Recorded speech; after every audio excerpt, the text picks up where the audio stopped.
Assalamualaikum warahmatullahi wabarakatuh. Alhamdulillah alladzi 'allama al-insana ma lam ya'lam. Asyhadu an la ilaha illallah wahda wa asyhadu anna Muhammadan 'abduhu wa rasuluhu wa la nabiyya ba'da. Allahumma salli wa sallim ala sayyidina Muhammad wa ala alihi wa sahbihi wa mawalah. Allahumma rzuqna fahman nabiyyin wa hifdzal mursalin wa ilhamal malaikatil muqarrabin. Rabbi shrah li sadri wa yassir li amri wahlul 'uqdatam min lisani yafqahu qawli. Rabbi saddid lisani wahdi qalbi bihaqqi sayyidina Muhammadin sallallahu alaihi wasallam. Amma ba'd. Puja dan syukur kehadirat Allah Subhanahu wa taala serta salawat dan salam kehadirat Nabi kita yang mulia Nabiullah Muhammad sallallahu alaihi wasallam, juga kepada keluarga dan para sahabat-sahabat beliau. Sahibul majlis Ustaz Rizal Kasim yang saya hormati, Bapak Haji Ayub Ali Al-Bugis yang saya hormati, Bapak Ustaz Akbar Mamose, Bapak Ustaz Jufri Ayuba, Ibu pimpinan majlis, pengurus, anggota, Bapak Imam Masjid, Ketua Badan Takmir yang saya hormati, para tokoh agama, tokoh masyarakat yang saya muliakan dan yang dirahmati Allah. Tadi alhamdulillah sudah disampaikan oleh Ustaz Rizal, ini masuk bulan Sya'ban ya. Artinya tinggal beberapa minggu, kurang lebih 2 minggu ya. 2 minggu lagi kita masuk Ramadan.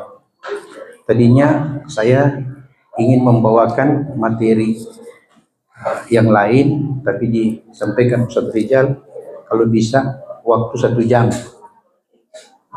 Bapak atur dulu baik-baik orang, jangan baku salah kabalaka ibu-ibu. Artinya pada kesempatan yang singkat ini disampaikan bahwa kalau bisa fadilah Sya'ban, jual beli Ramadan, jual beli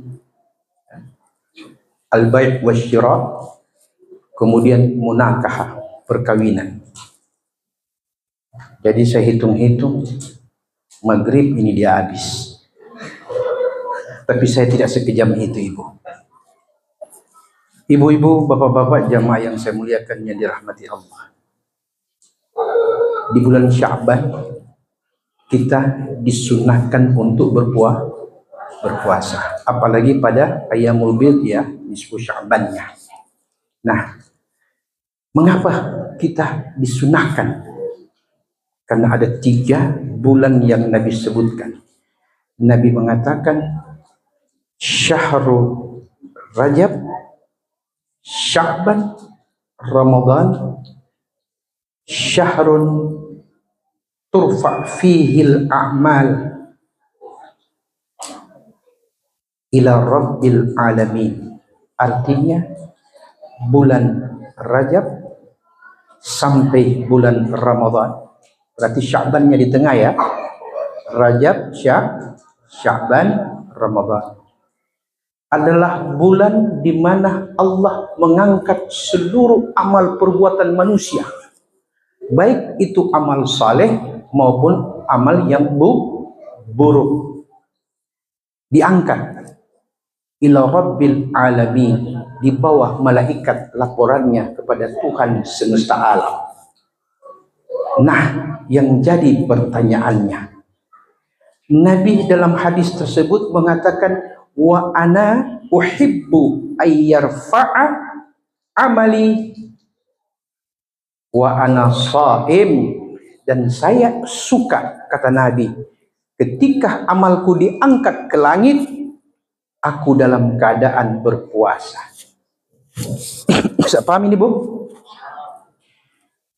Kemudian selain daripada itu, apalagi fadilah Sya'ban. Banyak, terlalu banyak hadis Rasul yang menjelaskan fadilah yang ada pada bulan Sya'ban. Nah, kalau Rajab, Sya'ban sudah begitu banyak fadilahnya, bagaimana dengan Ramadan? Tentu lebih lebih banyak lagi. Karena puasa di luar Ramadan hukumnya sunnah, kecuali puasa nazar, puasa kafarat, dan puasa qada wajib di luar Ramadan. Bisa dipahami ini, Bu? Nah, kemudian kira-kira hari apakah sholat puasa-puasa yang sangat dianjurkan di setiap Jumat? Nabi mengatakan puasa di hari Senin dan puasa di hari Kamis. Kenapa? Nabi bilang yaumal itsnin yaumun wulidtu fihi, karena hari Senin adalah hari aku dilahirkan. Wa yaumal khamis yaumun bu'ithtu fihi, sedangkan hari Kamis adalah hari aku diutus menjadi rasul oleh Allah Subhanahu wa taala. Itu salah satu fadilahnya Senin dan Kamis. Jadi orang yang berpuasa di hari Senin berarti dia menghormati, menta'zimkan kelahiran baginda Rasul sallallahu alaihi wasallam sebagai rahmatan lil alamin, sebagai uswatun hasanah. Dan ketika dia berpuasa di hari Kamis, maka di hari itu dia telah melihat kebesaran Allah dan kasih sayang Allah sekaligus kepada umat manusia dengan diutusnya seorang anak manusia yang bernama Muhammad bin Abdullah bin Abdul Muttalib dari Bani Hashim. Jadi tidak sekedar mendapatkan pahala, tapi mendapatkan fadilah. Kemudian singkat kata, jual beli. Ibu-ibu ada tidak punya usaha jual beli? Ada tidak? Ada. Kalau yang tidak punya usaha jual beli, pasti kalau bukan pegawai apa, Bu? Ya. Profesi jasa. Jual jasa. Pengacara, apalagi? Dokter, apalagi? Banyak. Jadi ada profesi, ada jual beli, ada upah. Apakah itu pegawai negeri maupun pegawai swasta. Nah, pertanyaannya berikut adalah, apakah ibu-ibu tahu bagaimana cara transaksi jual beli yang afdal dan jual beli yang diridhoi oleh Allah? Dalam transaksi kadang-kadang ada tunai dan ada non tunai. Yang non tunai seperti apa contohnya? COD. COD kan non tunai. Barang dikirim, paket dibuka, baru dibayar. Oh, tidak begitu. Bayar dulu baru buka paket. Itu COD. Ternyata itu ada hadis Rasul tentang COD, Ibu. Hadis riwayat Imam At-Tabrani. Nabi kita Muhammad sallallahu alaihi wasallam bersabda, "La taqumus sa'ah hatta yataqarabal aswaq." Tidak akan terjadi kiamat sebelum pasar menjadi dekat. Berarti ibu tidak perlu keluar rumah, tinggal buka aplikasi, rempah-rempah daun datang, minyak kelapa datang, apalagi? Pasar ada di mana? Ya, Nabi mengatakan tidak terjadi kiamat sebelum pasar-pasar mendekat. Bisa dipahami, Bu? Nah, Ustadz kadang-kadang kan dalam transaksi ada jual beli. Ya, tapi jual beli begini kan ada yang namanya pinjaman. Nah, bagaimana hukum pinjam? Ibu A datang kepada ibu B. Ibu A bilang sama ibu B, "Ibu, saya mau pinjam uang 1 juta. Insya Allah bulan depan saya ganti." Oke, ibu-ibu kasih 1 juta. Kapan diganti? Quran mengatakan, "Idza tadayantum bidainin faktubuhu ila ajalin musamma." Bila kalian sedang melakukan transaksi pinjam meminjam, maka tulis dan catat, jangan pakai ilmu baku percaya. Nyanda kok dia kok kita tamang baik. Itu tamang baiknya ada hubungan dengan doi. Badang basudara tapi doi nyanda basudara.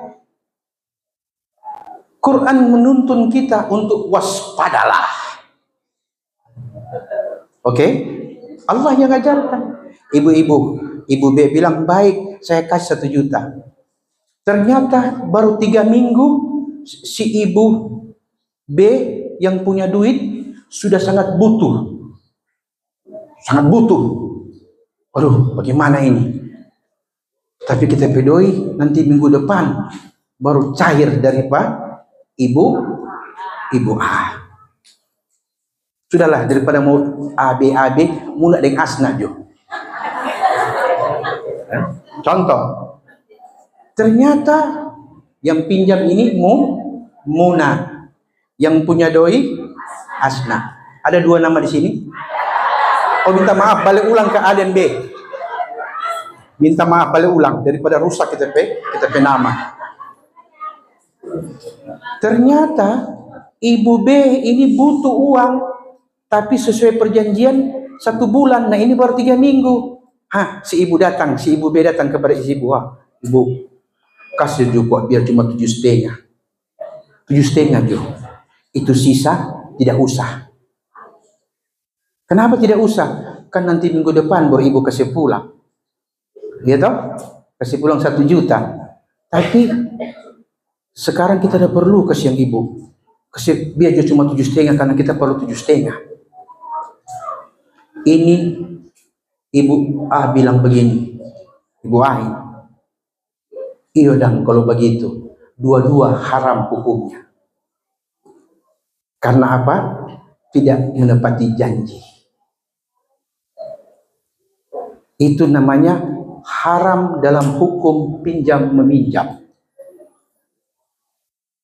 Ya, bisa dipaham? Yang begini-begini sering terjadi, Ibu. Yang pertama, tidak mendapati kesepakatan bahwa sebulan pinjaman baru diganti. Tapi karena butuh, terpaksa ambil jo itu 7,5, itu sisa halal. Dua-dua haram. Kemudian, ibu A datang Pak Ibu B ulang. Ibu pinjam kok duit 1 juta. Bulan depan kita ganti. Tenang, ada kelebihan kita mau kasih. Pokoknya bulan depan 1.100.000. Ibu B bilang begini, oh iya dan kasih. Itu riba namanya. Tapi ibu A, ibu B, dia bilang, ibu pinjam kok duit 1 juta. Bulan depan insya Allah kita ganti 1 juta. Dikasih pinjam. Ternyata bulan depan ada uang 1 juta. Si ibu A bawa sama si ibu B. Ibu, terima kasih banyak supaya si pinjam 1 juta. Tapi alhamdulillah kita ada rezeki lebih. Nambah 100.000. Itu bukan riba, namanya hadiah. Oh. Bisa dipaham, Bu? Bisa. Oke. Kita lanjut lagi. Jangan terlalu besar tuh. Oh. Kasih kecil-kecil sedikit tuh.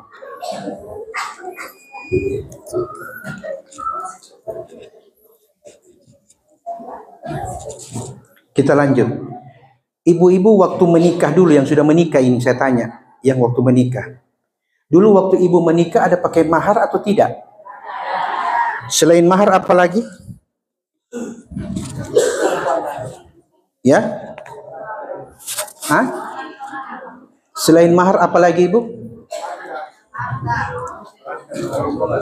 Jadi bedakan Ibu ya, mana mahar, mana kupang belanja. Karena ini ada wajib, ada yang tidak wajib. Jangan salah loh.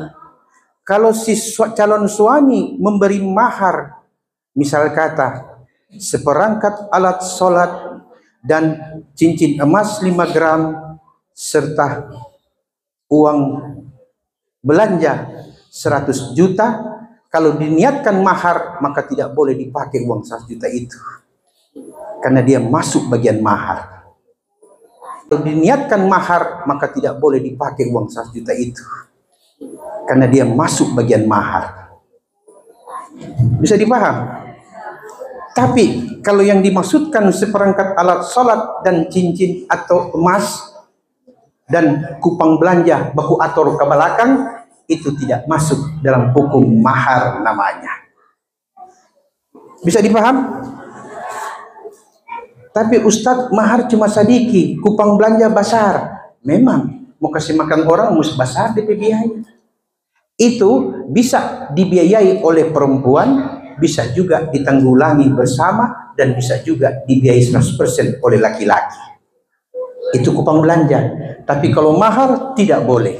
Harus dari hartanya suami, dan istri yang menerima mahar berhak untuk memakainya. Kalau orang sudah nikah, sudah kawin, kemudian istrinya bilang, suaminya bilang, "Ma, kita mau pakai dulu ini cincin emas ini, kita mau gade dulu." Kalau istrinya kasih, tidak mengapa. Tapi kalau tidak, itu hak daripada istri, tidak boleh diganggu oleh suami, karena itu mahar istrinya. Bisa dipaham? Mahar ada dua, Ibu. Ada namanya mahar musamma dan ada namanya mahar mithil. Mahar musamma yaitu mahar yang disebutkan jumlah dan nilainya, baik tunai ataupun non tunai. Contoh, saya menikah dengan perempuan A dengan mahar seperangkat alat salat, seperangkat perhiasan emas seberat 25 gram. Ya. Tunai berarti barangnya ada di depan. Itu namanya mahar musamma tunai. Sekarang non tunai. Saya menikahi perempuan ini dengan mahar berupa seperangkat alat salat emas 1 set dengan nilai 25 gram, dibayar nanti. Itu non tunai, itu boleh. Itu boleh dengan catatan sebutkan kapan pembayaran itu. Catatan pertama. Catatan kedua, mahar non tunai berlaku setelah sudah tidur bersama. Kalau belum tidur bersama, belum ada kewajiban mahar non tunai. Itu namanya mahar musamma. Ada lagi mahar mithil serupa mahar. Itu biasanya ada pada kafarat. Nah, ini panjang DP cerita, tapi tadi mau sampai di situ. Nanti cari berikut waktu lain kali. Terakhir, masih ada berapa jam, Ustaz?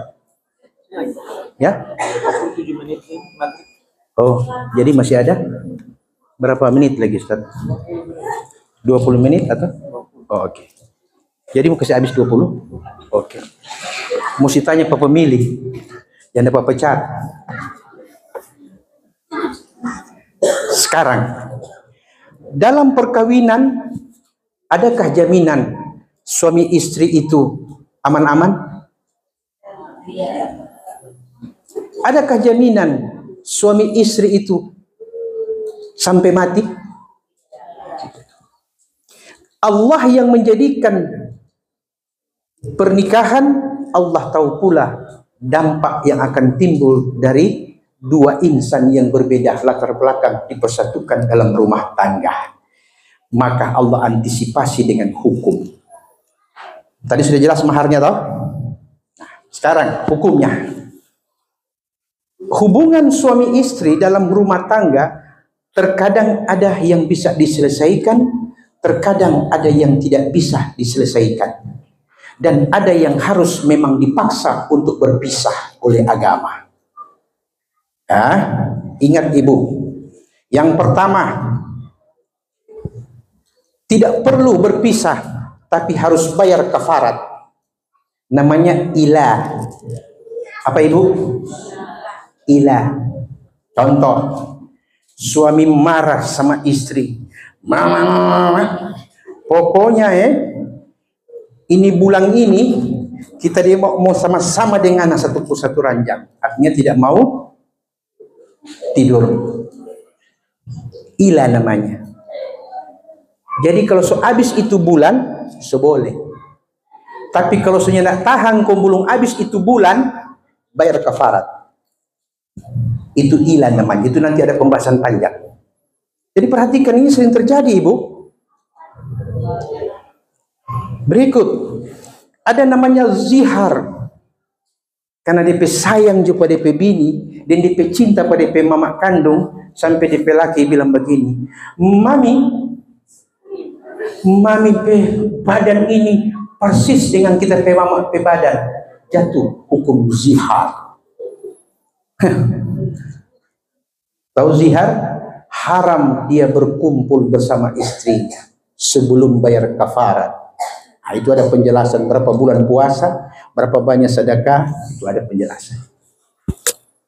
Jadi biar baku sayang leh, jangan pakai itu istilah sama dengan kita pe mama pe badan, kita pe mama pe rambut, kita pe mama pe suara, hati.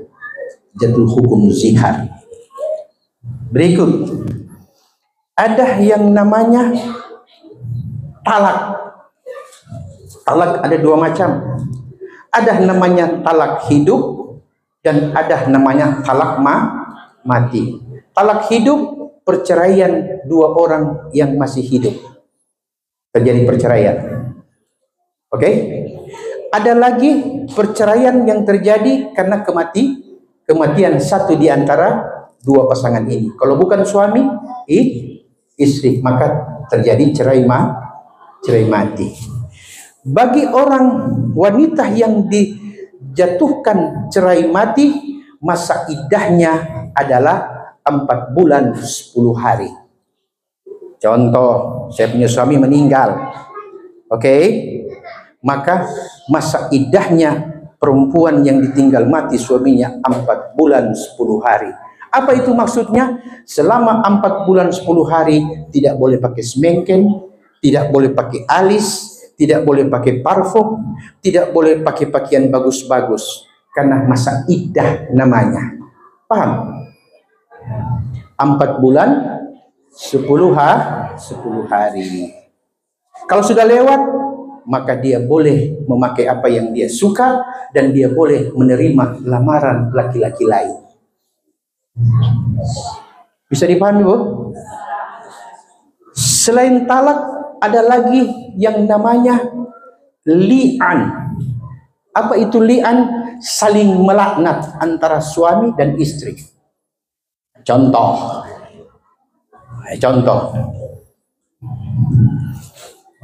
Sebelum sampai ke situ, tuduhan al-qadzaf. Apa itu qadzaf? Menuduh wanita baik-baik berzina. Qadzaf namanya. Yang ini yang sering terjadi. Maaf ya, ini agak kasar bahasanya Ibu ya. Memang ngana lonte. Maaf, ini hukum Islam harus dijelaskan. Dan itu sering terjadi di masyarakat saking marahnya. Maka si ibu, si perempuan yang mengatakan demikian kena hukum qadzaf. Dia harus dicambuk 80 kali bila dia wanita merdeka, dan 40 kali bila dia wanita budak. Kan sering begitu toh?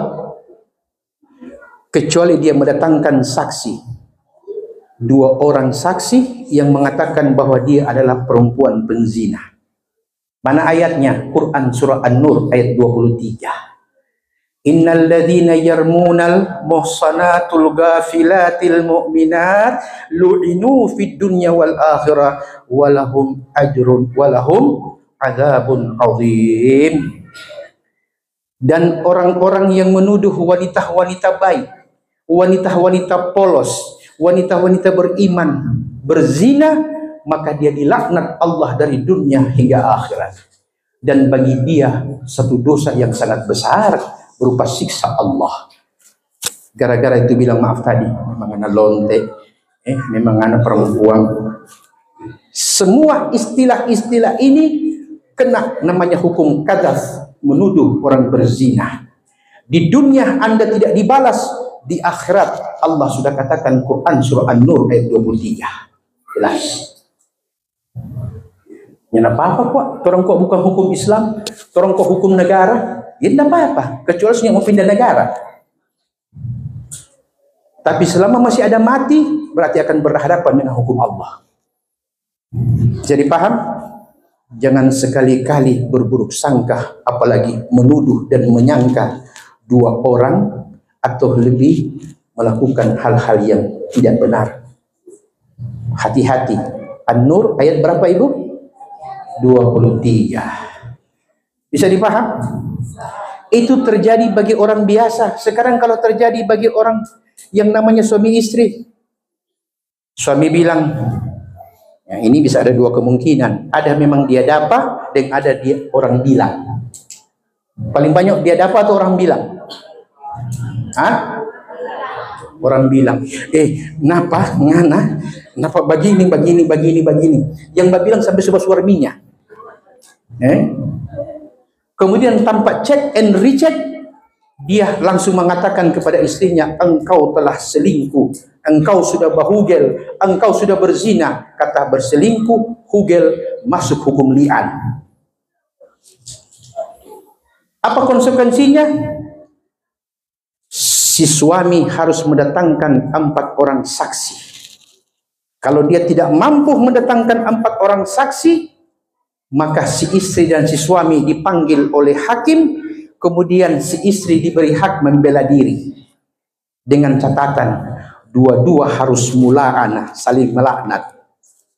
Dalam ayat Quran surah An-Nur ayat 24. Nah, ini tadi kan antara orang dan orang 23. Sekarang ayat 24. Apa penjelasannya? Ngana ini, ngana sampai sohosa, habis ilan di pehosa, ngana kita ada dengar, ngana begini. Si istri bilang begini, biar mau baku haram lihat orang, kita nyelak baking tuh barang itu, begini. Berarti tidak ada yang mengalah, dua-dua menganggap benar. Si suami mengatakan benar istri saya berzina, dan si istri mengatakan benar saya tidak berzina. Maka apa yang terjadi? Dalam Quran surah An-Nur Allah menjelaskan, si suami tidak sanggup mendatangkan 4 orang saksi, maka dia harus bersumpah 5 kali. 4 kali bersumpah dan 5 kali melaknat. Begini, demi Allah,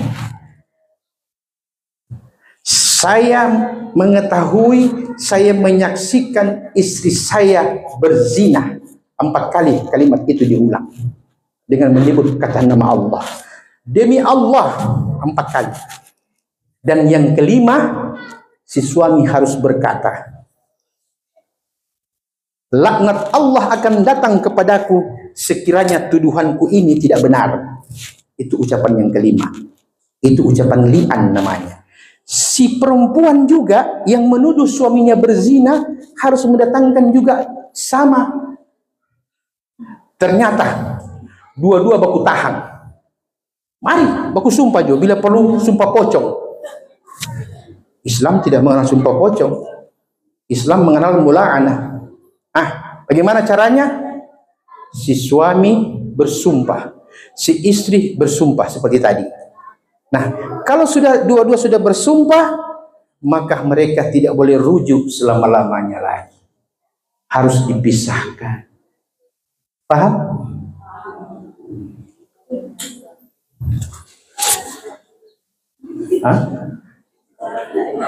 Ini faham atau takut?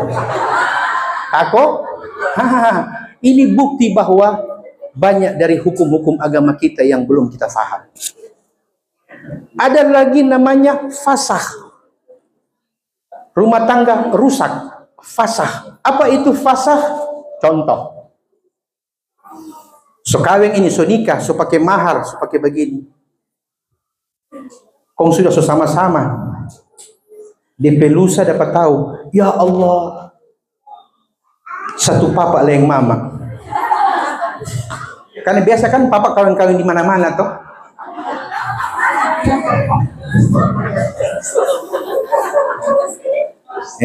Di sini ada, di sana ada, sampai ada di Bitung satu orang, saya tidak sebutkan namanya.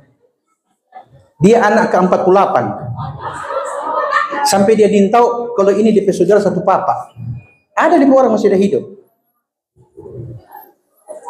So habis nikah, so mahar, ya Allah satu papa. Fasah. Maka dengan sendirinya hakim harus memisahkan mereka. Ya Allah, saudara susu, susu, tidak boleh langsung cerai. Pergi ke hakim, baru hakim mengatakan, suami ucapkan kalimat talak untuk pisah. Contoh lain, ini contoh lain. Ini fasah ya, fasah. So kawin, so mahar, so selesai pesta, malam pengantin, ya Allah impoten. Fasah. Ya. Dan dia kan nak bilang, apalagi tuh nyenak batunangan, langsung kasih baku pasang. Ya kan ibu ketawa, ini hukum, kita bicara hukum loh. Bagaimana itu Ustadz? Kita ini kasihan, kelelea belum pandai apalagi rasa. Fasah, rusak hubungan. Maka harus diceraikan. Ada lagi kasus. So kawin, so apa semua. Ya Allah, gogohia satu badan. Tahu gogohia? Ya ternyata mai tua amfal gogohia satu badan dari ujung rambut sampai ujung kaki. Tidak mengapa, selama itu bisa diobati. Tapi kalau kusta, oh ya Allah ternyata AIDS. Fasah, rusak itu perkawinan, harus dipisahkan. Bisa dipaham? Ada lagi khulu. Apa itu khulu? Kalau suami punya hak talak, kalau istri punya hak khulu. Apa itu khulu? Istri yang minta diceraikan. Kalau talak, suami yang menceraikan. Nah, bagaimana itu? Si istri merasa terzalimi dengan suaminya. Paminum, pamabo, panjudi, pampukul, semua so ada pada dia. Semua so ada pada dia. Sehingga dikhawatirkan si istri semasa hidupnya terzalimi. Maka si istri datang kepada hakim menggunakan hak khulu. Maka hakim dengan melihat bukti-bukti yang ada, maka hakim mengatakan, kalau begitu ibu, berapa mahar waktu kawin dulu? Oh, mahar seperangkat alat sholat. Nah, kasih pulang tuh mahar itu. Seperangkat alat sholat. Oh tidak Ustaz, ada dengan emas, kasih pulang. Istri mengembalikan mahar suami yang diberikan kemarin waktu kawin, dan hakim akan menceraikan mereka. Itu namanya khulu. Istri menggunakan hak untuk diceraikan.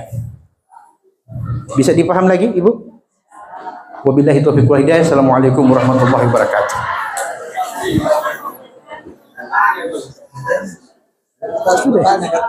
Atau yang berkaitan dengan munakah. Kalau saya tahu, saya jawab. Kalau saya belum tahu, kita baca pulang. Kalau yang sudah tahu, baru kita kasih tahu. Gampang kok, kenapa mau susah? Ada pertanyaan? Ya, tidak usah malu-malu Ibu, daripada nanti konsekuensinya kita harus menanggung. Pada baik. Bismillahirrahmanirrahim. Assalamualaikum warahmatullahi wabarakatuh. Waalaikumsalam warahmatullahi wabarakatuh. Sesam menyangkut masalah pernikahan ini penting sekali. Baik. Karena banyak orang tidak tahu. Ada tisu. Maka ada beberapa hal tadi saya ingin tanya. Namanya sudah jadi pernikahan ikat dulu. Kemudian di dalam perjalanan apa yang tadi disampaikan bahwa si laki-laki ini karakter keras atau suka kekerasan. Kalau tidak tangan, mulut, kalau tidak mulut, macam-macam. Sehingga terjadi ketakutan dia meminta untuk gugat cerai.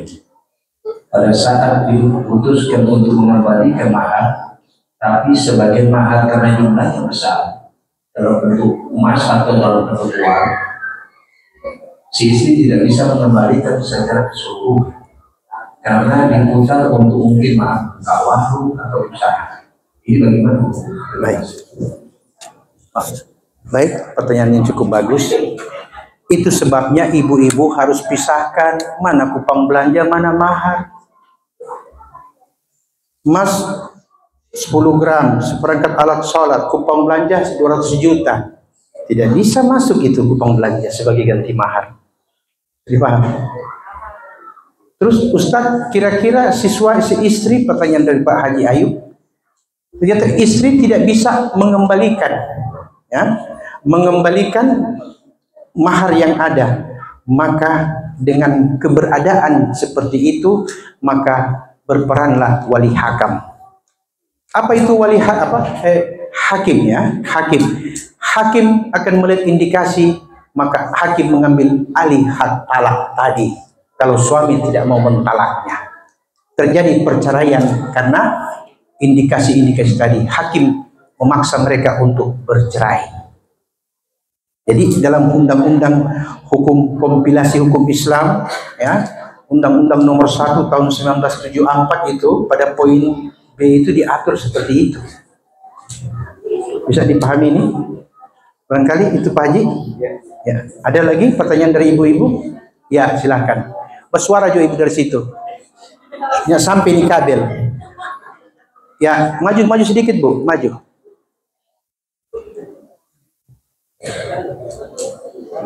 Assalamualaikum warahmatullahi wabarakatuh. Waalaikumsalam warahmatullahi wabarakatuh. Ya.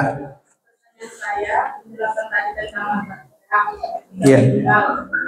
pertanyaan saya, apabila ada yang melanggar dalam perhatian itu dinyatakan tidak boleh keluar rumah selama 4 bulan, dan baju yang bagus.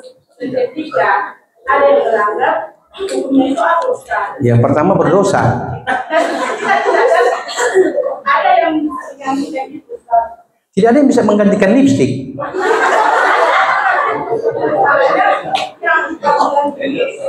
Oh, maksudnya ibu melanggar. Baru 1 bulan suka luar bajalang. Kau suka pakai semengkel, begitu. Apakah ada hukum kafarat atau sebagainya? Tidak ada. Cuma ibu menanggung dosa.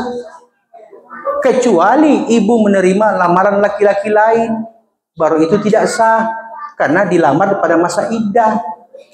Nanti kalau terjadi kehamilan, dintau ini anak papa siapa? Jelas dong. Itu masa iddah artinya masa menunggu untuk menetapkan, ya, bibit siapa yang tertinggal di rahim si istri.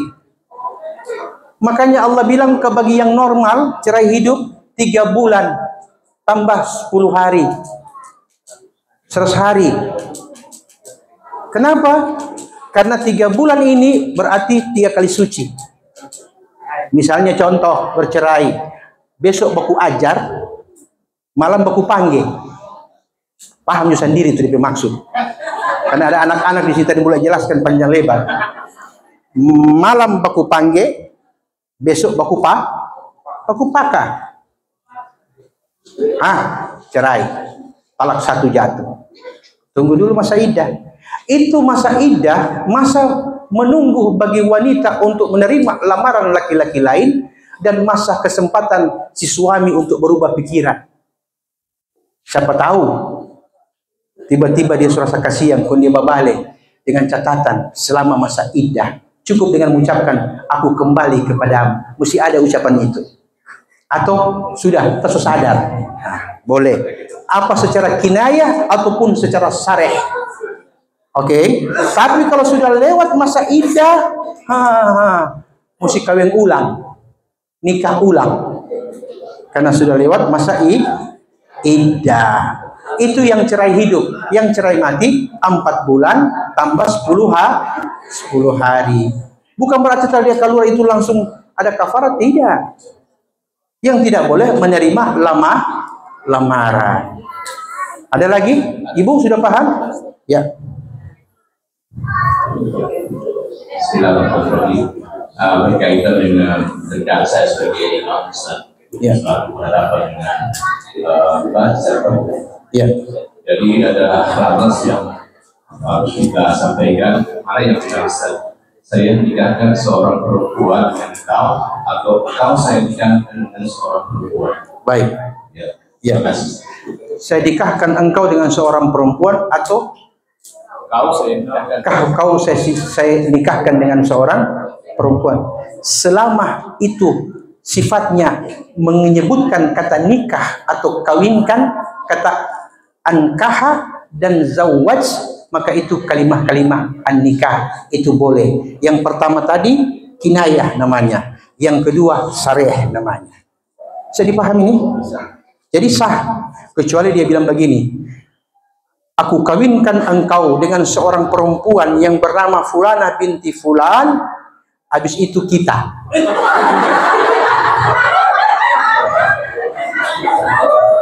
Itu dari pertama sampai habis pesta rusak. Ya. Makanya ketika seorang wali menyerahkan hak perwaliannya kepada seorang hakam, seorang yang akan menikahkan, misalnya saya serahkan kepada Pak Imam atau Pak Ustadz, tolong nikahkan anak perempuan saya. Maka ada namanya ijab kabul dulu antara wali dengan calon mempelai laki-laki. Pada hari ini, tanggal sekian, bla bla bla bla, aku sebagai wali dari seorang anak perempuan saya yang bernama Fulana binti Fulan, maka dengan ini aku wakilkan akad nikahnya kepada saudara Fulan bin Fulan. Maka yang menerima mengatakan aku terima, berarti hak perwalian sudah pindah kepada si hakim tadi atau si ustadz atau imam. Maka imam akan menggunakan haknya sebagai wali hakam. Maka dia berkata, hai Fulan bin Fulan, 3 kali. Hai Fulan bin Fulan, jangan lupa tahu yang bergarap ini. Hai Fulan bin Fulan, aku kawinkan dan aku nikahkan. 2 kata ini harus disebut. Tapi Imam Malik mengatakan 1 sudah cukup, yang penting menunjuk kata kawin. Hai Fulan bin Fulan, 3 kali. Aku nikahkan dan aku kawinkan engkau dengan seorang perempuan yang bernama Fulanah binti Fulan, dengan mahar darimu berupa seperangkat alat salat, cincin emas 3 kilo, bayar ke belakang. Nah, sah? Sah? Yang penting disebutkan kapan bayarnya. Bisa? Tapi Ustadz, belum Riki bayar, mati. Kok bagaimana itu Ustadz? Oh, ada hadis Nabi. Man mata wa alaihi dinarun aw dirhamun fa'urida min hasanatihi. Barang siapa yang mati sedangkan dia masih punya hutang dinar atau dirham, maka di akhirat Allah ambil amal salehnya untuk diganti sebagai pembayaran hutang. Sudah kencang-kencang dia puasa dengan sambayang dengan apa? Ternyata, mai tua bilang, tunggu dulu, bulung ganap karena pemahar. Karena bilang 3 kilo, datang cuma 3 gram. Bisa dipahami nih? Oke, cukup? Oke, baik. Demikianlah ibu-ibu, walaupun kita dalam keadaan sambil bercanda, tapi ya. Yang bedakan itu 3 bulan 10 hari, 4 bulan 10 hari. Oh ya, singkat saja Ustaz. Yang membedakan itu cerai mati dan cerai hidup. 3 bulan 10 hari cerai hidup, cerai mati 4 bulan 10 hari. Barangkali demikian, nanti insya Allah di lain waktu. Ibu-ibu, jadi demikianlah, insya Allah mudah-mudahan semua ini menjadi tambahan ilmu bagi kita semua. Amin ya rabbal alamin. Wallahu musta'an. Assalamualaikum warahmatullahi wabarakatuh.